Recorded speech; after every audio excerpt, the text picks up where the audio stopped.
तुम्ही काही नगरसेवकांना सोबत एका ठिकाणी ठेवलेलं आहे, खासदारांनी देखील वेगळ्या ठिकाणी ठेवलेलं आहे. काँग्रेसमध्ये नेमकं काय सुरू आहे? नाही, असं काही नाही आहे. व्यवस्थेसाठी ठेवलेले आहेत ते. आम्ही एकच आहोत. काँग्रेस पक्षाचे 27 नगरसेवक आहेत आणि 27ही एकत्र राहतील. व्यवस्थेसाठी आपण वेगळे जरी ठेवले असले तरी गटनेता एक होईल आणि काँग्रेसचा महापौर चंद्रपूर महानगरपालिकेमध्ये बसेल, यामध्ये कुठे दोमत नाही. आणि तेवढं संख्याबळ आमच्याकडे आहे. आणि कोण काही म्हणू देत. काल काही सुधीर मुनगंटीवारांनी काही स्टेटमेंट केलं की काँग्रेसचा एक गट वगैरे, हे सगळी अफवा आहे. आणि ते मतदारामध्ये संभ्रम निर्माण करणारी गोष्ट आहे. त्यामुळे मला त्यामध्ये नगरसेवक पूर्णतः सुरक्षित आहेत. सर्व आमच्याकडेच आहेत. ते मग खासदारांच्याकडे असू दे की आमदारांच्याकडे असू दे, आम्ही काँग्रेसचे आहोत.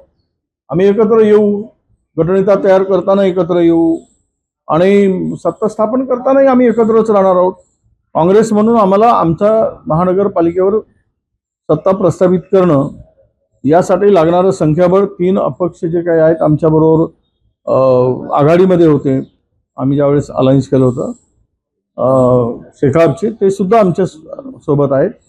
आणि वर सत्ता स्थापन करण्यासाठी लागणारी जे काही संख्या लागते त्याची व्यवस्था झालेली आहे. वेगवेगळे राहत असल्यामुळे कुठंतरी शंका अनेकांनी उपस्थित केला. नाही, शंका उपस्थित कोणाला काय करायचं ते करू देत.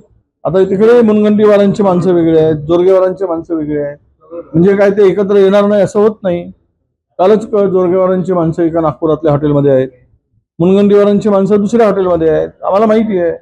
त्यामुळे ह्यामध्ये काही हे नाही. ते एकत्र येतात, आम्ही एकत्र येतो. पंजाब चिन्हावर काँग्रेस पक्षाच्या भरोश्यावर काँग्रेस पक्षाकडून ते निवडून आलेले आहे.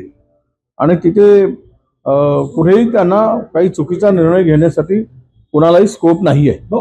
गटाचा गटनेता असेल, तुमच्यासोबत जे नगरसेवक आहेत त्यांच्यापैकी होणार आहे का? खासदार मॅडम सोबत आहे त्यांच्यापैकी? नाही, आमचं असं मत आहे की जो सिनियर आहे, जुना काँग्रेसी आहे, निष्ठावंत आहे, प्रामाणिक आहे पक्षाशी, त्याला गटनेता करावायचं असं आमची चर्चा आहे. त्याचं उत्तर मी दिलं आहे. भाजपचे नाही, उलट भाजपचेच नगरसेवक आमच्या संपर्कात आहे. त्यामुळे आमचे नगरसेवक त्यांच्या संपर्कात राहण्याचा प्रश्नच नाही दूरपर्यंत. हे काहीतरी हवेवर तीर मारण्याचा प्रकार आहे तो. लोटस ऑपरेशन राबवत अशी तुम्हाला भीती आहे का? तुम्ही नगरसेवक नाही, त्यांनी पण ठेवलाय. त्यांना मग पंजाब ऑपरेशन वापरायला चाललंय असं होईल का? त्यांचे पण नगरसेवक बाहेर आहेत. शिंदे साहेबांचे नगरसेवक बाहेर आहेत. उद्या भाजपचे नगरसेवक बाहेर जातील. असं नाही की ठीक आहे एकत्र राहिले पाहिजेत. निवडणुकीच्या पिरियडमध्ये सगळेच एकत्र ठेवतात. शिंदे साहेबांचे सगळे नगरसेवक एकत्र वावरत आहेत, एकत्र दिसत आहेत, जेव्हा की चंद्रपूर मधलं चित्र वेगळं दिसत आहे. त्यामुळे एक वेगळा संदेश चाललाय. जाऊ दे ना, हा संदेश निवडणूक होईपर्यंतच राहील ना. निवडणूक झाल्यानंतर संदेश संपेल. त्यामुळे आम्हाला माहिती आहे की एकत्रितपणे राहून आपल्याला या निवडणुकीमध्ये काँग्रेसला सत्ता मिळवायची आहे आणि जनतेने तिथल्या काँग्रेसला हातात सत्ता देण्यासाठी आमच्याकडे त्यांनी मतदान केलेलं आहे. महानगरपालिकेच्या निवडणुका संपल्या आहेत, पण लाडक्या बहिणींना हप्ते मिळाले नाही. अमरावती वर्धामध्ये आक्रोश नाही, ते आता निवडणुकीच्या तोंडावर जुळवाजुळव करायचा प्रयत्न केला. 14 तारखेला 15ला निवडणूक आहे. 14 तारखेला त्यांच्या अकाउंटमध्ये पैसे घालून पुन्हा मतं मिळवण्याचा केविलवाणा प्रयत्न सत्ताधाऱ्यांनी केला महायुतीने. परंतु त्यामध्ये ते पैसे नसल्यामुळे, काही कमी पडल्यामुळे सफल झाले नाही. आता पुन्हा पुढच्या निवडणुकीची वाट पाहावी लागेल असं मला वाटतं. मुंबईमध्ये शिंदेचा स्ट्राईक रेट राहिला नाही अशी चर्चा भाजपच्या गोटात आहे. जास्त जागा घेऊन कमी जागांवर शिंदेचे नगरसेवक निवडून आले. एक गट दिल्लीमध्ये अशी तक्रार करणार आहे की भाजपनं जास्त जागा लढल्या असतात तर बहुमताचा आकडा भाजपनं स्वतः गाठला. या जर तरच्या गोष्टी आहेत. असंही म्हणतात की काँग्रेस मनसेने लढले असते तर 150 जागा आल्या असत्या. मग आता त्यामध्ये अशी चर्चा आहे की मनसेने अधिक जागा घेतल्यामुळे शिवसेनेला फटका बसला. हे निवडणुकीनंतरचे चर्चा आहे. जो जीता वो सिकंदर, जिसके पास मिळालं त्या परिस्थितीमध्ये चर्चा झाल्यानंतर जे काही मॅन्डेट मिळालं ते स्वीकारलं पाहिजे. संजय राऊत यांनी म्हटले की चंद्रपूरमध्ये उबाठाच्या नगरसेवकाशिवाय महापौर बसणार नाही.